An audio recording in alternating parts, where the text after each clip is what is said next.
Koudjoubé, un village de la commune de Katabaon situé dans la zone transfrontalière entre le Sénégal et la Gambie. En effet, des agents des eaux et forêts de Bignona accompagnés de jeunes civils avec qui ils collaborent depuis longtemps ont été attaqués par un groupe d'individus armés appartenant au mouvement des forces démocratiques de Casamance. Selon des sources bien informées, les hommes armés auraient ouvert le feu à bout portant sur les agents des eaux et forêts, blessant ainsi un des accompagnants. Ce dernier, répondant au nom d'Ansoumana Bodian et originaire de la commune de Bignona, a succombé à ses blessures quelques minutes plus tard. Son corps sans vie a été extrait des lieux par l'armée nationale. Ces agents des eaux et forêts de Bignona étaient dans la zone pour récupérer des troncs d'arbres saisis dans cette partie sud du pays où la forêt est agressée de jour comme de nuit et le bois transporté pour la plupart en Gambie, un pays presque sans forêt mais qui paradoxalement figure sur la liste des plus grands pays exportateurs de bois vers la Chine. Et nous poursuivons en plus bref avec un agent de police qui a été mortellement percuté par un véhicule à Rufisque. La victime qui a rendu l'âme sur le coup était un élément du détachement du groupement mobile d'intervention GMI en fraction de checkpoint au niveau du rond-point Djoutiba à l'entrée de Rufisque.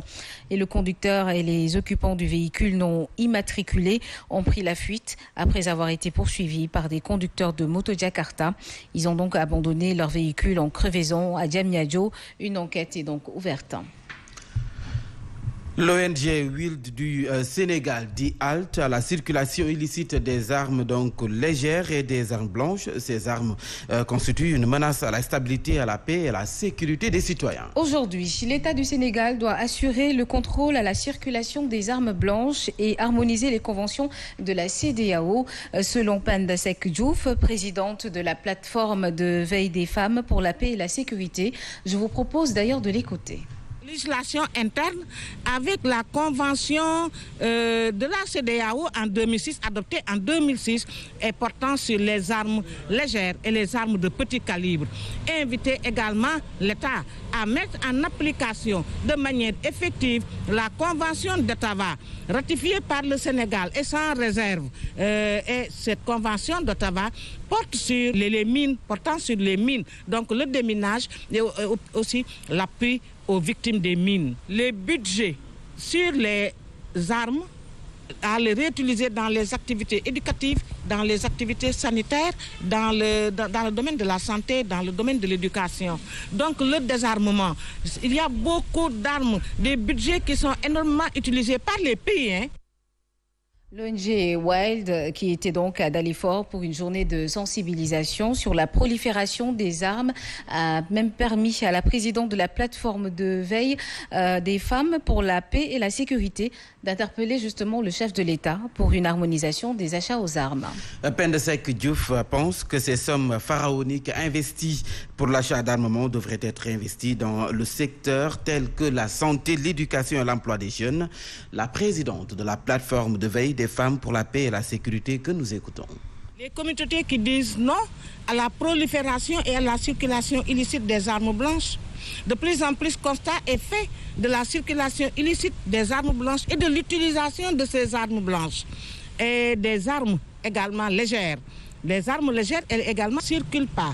Ou dans les rues de Dakar et dans les autres localités où on rencontre des personnes qui ont effectivement des armes, que ce soit des armes légères, le fusil, le pistolet particulièrement, ou des armes blanches, machettes, couteaux. Donc des outils qui normalement sont des outils, mais qui se sont transformés en armes blanches. Des agressions en plein jour, des agressions physiques, des agressions sexuelles. La plupart des agressions sexuelles qui se font avec des armes.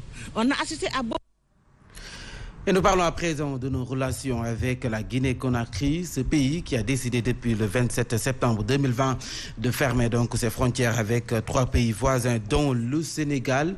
Pour Conakry, il s'agit plus d'une question de sécurité. En effet, le président guinéen Alpha Condé reproche au Sénégal de n'avoir pas donné suite à sa proposition d'organiser des patrouilles mixtes pour les 2 pays. Retour sur cette brouille entre les 2 États avec Mohamed Diop.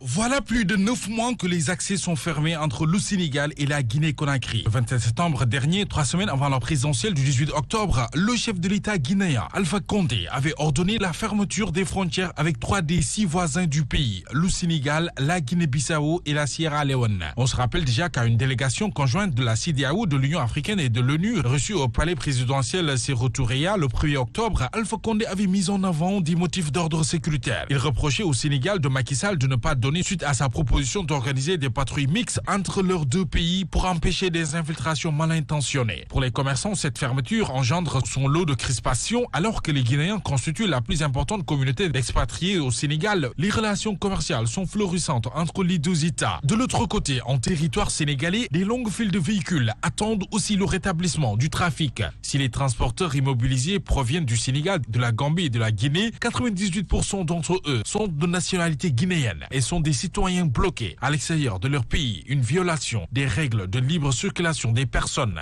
et des biens dans l'espace de la CEDEAO. Une décision aux conséquences fâcheuses pour les routiers de part et d'autre de la frontière. Des camions sont bloqués, ce qui fait réagir le président de l'Union des routiers du Sénégal.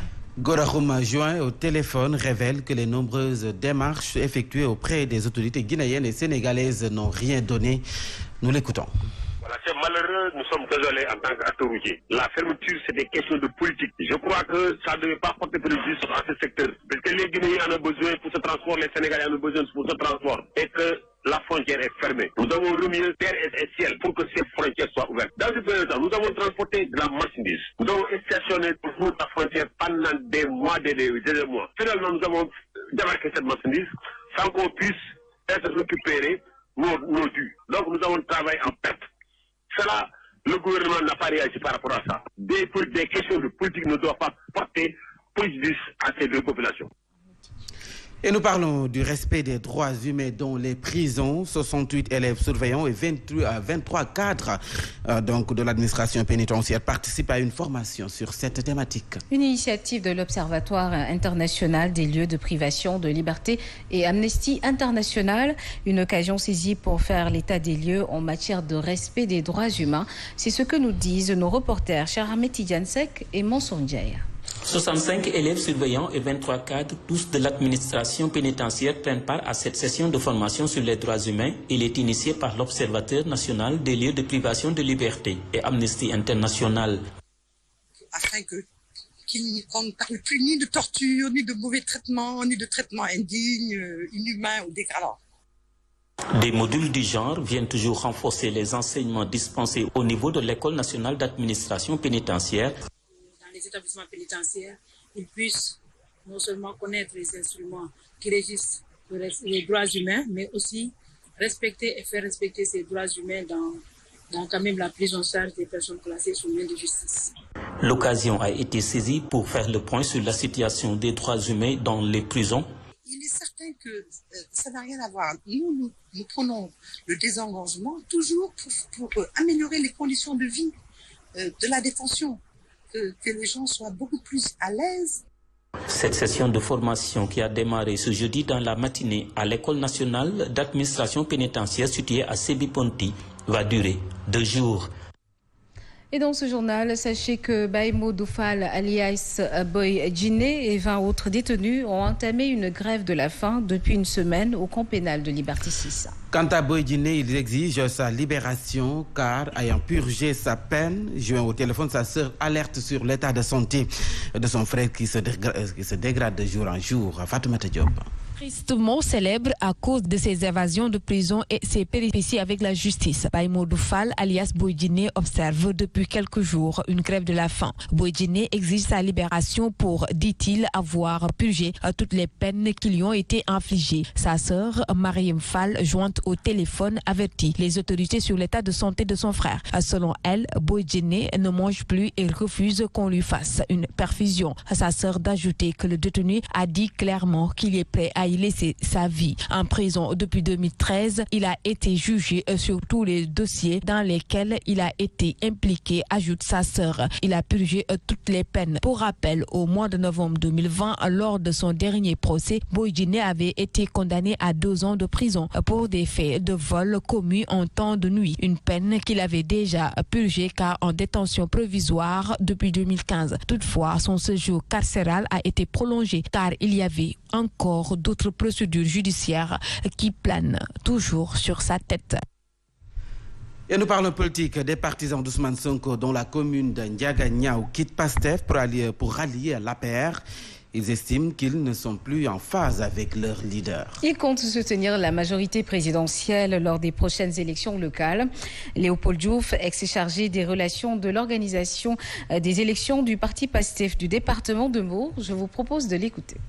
Après 5 ans de compagnonnage, empreint de joie, de peine, de succès, d'échecs, nous vous informons par ce présent communiqué de notre décision de démissionner du parti PASTEF les Patriotes et donc de nous décharger de toutes les responsabilités y afférentes. En tant que jeunes, imbus de valeurs cardinales, toujours soucieux du développement de notre localité, nous avons depuis un certain temps fustigé le fonctionnement médiéval et le management vertical ayant cours dans le parti au niveau local.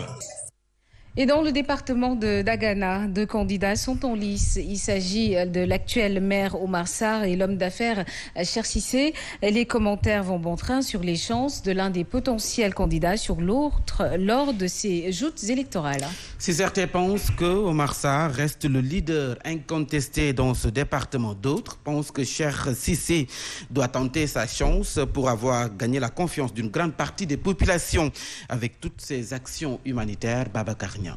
Les élections locales dans le département de Dagana vont opposer essentiellement 2 candidats que sont l'actuel maire Omar Sarr et l'homme d'affaires Cheikh Cissé. Si le premier, surnommé le lion de Dagana, a régné plus de 25 ans dans le département et connu tous les honneurs, aujourd'hui encore, beaucoup pensent qu'il peut encore continuer de briguer le poste de maire pour les prochaines locales, même si son charisme s'est effrité avec une mauvaise gestion de la municipalité qu'il a désertée depuis plusieurs mois après l'avoir laissé à des responsables politiques divisés. À cela s'ajoutent d'autres injustices soulevées par les populations, comme la dilapidation du foncier avec l'octroi et la distribution de parcelles de terrain à ses militants de façon arbitraire et partisane. Des actes qui risquent de jouer en sa défaveur, mais qu'il peut réussir à corriger aussi, selon beaucoup d'observateurs, en tant que renard politique avant les échéances électorales. Omar Sarr aura Cheikh Cissé devant lui, ce dernier qui a été plébiscité par les populations de Dagana pour toutes ses bonnes actions envers la communauté, réhabilitation de la grande mosquée de la commune, don de produits alimentaires et d'hygiène en grande quantité aux populations démunies, réhabilitation de 2 écoles et un poste de santé équipé de matériel moderne, pour ne citer que cela. Cheikh Cissé a clairement affiché sa volonté de changer les choses, même s'il a été une fois battu par Omar Sarr dans le passé. Aujourd'hui, il est prêt à relever encore le défi avec le soutien des populations qui lui ont témoigné leur confiance. Pour le moment, c'est la bataille psychologique. Chacun des candidats potentiels affûte ses armes et mobilise ses troupes. Et nous parlons à présent de la visite du chef de l'État Macky Sall à Kaffrine. Le mouvement Gom Sa Bop du président Bougane Gueye Dany juge inutile ce déplacement pour inaugurer donc un hôpital et une route. En effet, selon la section régionale du dit mouvement, alors que l'éducation, la santé, la justice et l'agriculture sont à genoux dans la zone, le patron du parti au pouvoir s'offre le droit d'initier cette visite d'inauguration d'une infrastructure sanitaire inachevée et d'une route de seulement 37 km, traduisant ainsi son Gëm Sa Bop, un bilan de 9 années donc d'exercice au pouvoir. Les détails que vous aurez certainement en Wolof avec notre correspondant Lucan. Et puis, fermé depuis 2013, le marché Sandaga va bientôt être réhabilité. Le maire de Dakar Plateau, qui réaffirme l'appartenance des droits réels du marché à sa commune, a fait face à la presse hier au sortir d'une réunion préparatoire du lancement des travaux. Et selon Ali Wundoy, le projet est attribué au groupement d'entreprises Ecotra pour plus de 7 milliards 200 millions de francs. La construction devra respecter l'historique du patrimoine et va durer durer 2 ans, une période durant laquelle des mesures seront prises pour atténuer l'impact des travaux sur la vie quotidienne des populations. Le compte rendu de Ndeye Khady Diouf. Le projet de construction du marché Sandaga va bientôt démarrer. D'ici peu, les travaux seront lancés. Plus de 7 milliards seront alloués à ce projet qui va respecter l'architecture historique du marché. Cet appel d'offres, il est à 7 milliards 208 millions 252 418 francs TTC. Il est attribué au groupement d'entreprises Ecotra A4 Group pour un délai contractuel de 24 mois. Pour ce qui est des droits réels que réclame la mairie de Dakar, le maire Alioune Ndoye se veut clair. Il est opposé au plateau les droits réels qui seraient au nom de la commune de Dakar. Je pense que je n'ai pas besoin de développer que la ville de Dakar actuelle n'est pas la commune de Dakar de 1930. Je rappelle que l'acte 3 de la décentralisation a dû recréer la ville de Dakar en 2014, ce qui n'a pas été le cas de la commune de Dakar Plateau qui est une commune de plein exercice. Les travaux de réhabilitation du marché Sandaga vont durer 24 mois et toutes les mesures seront prises pour amoindrir l'impact des travaux sur les populations, rassure le maire de Dakar Plateau. La relance du port de Kaolack, c'est ce que prône le mouvement Diapo Liguey Kaolack. Face à la presse, le dit mouvement dirigé par Pape Sarr estime que cela va permettre de rendre la région de Kaolack sa santé économique. Le président de Diapo Liguey Kaolack a également indiqué que parmi les priorités sur lesquelles le président Macky Sall est attendu figure l'achèvement des chantiers lancés dans la zone et la